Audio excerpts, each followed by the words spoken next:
একদিন জঙ্গলে রাজা সিংহ খুব গম্ভীর হয়ে বসে আছে।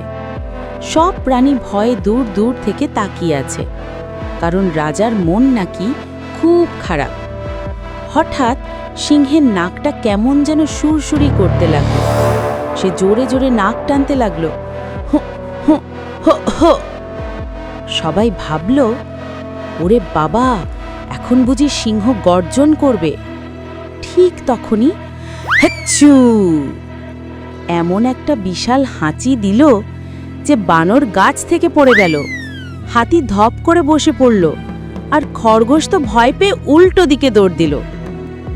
সিংহ নিজের নাক ঘষে বলল, আরে আমি গর্জন করছিলাম না, শুধু হাঁচি দিচ্ছিলাম।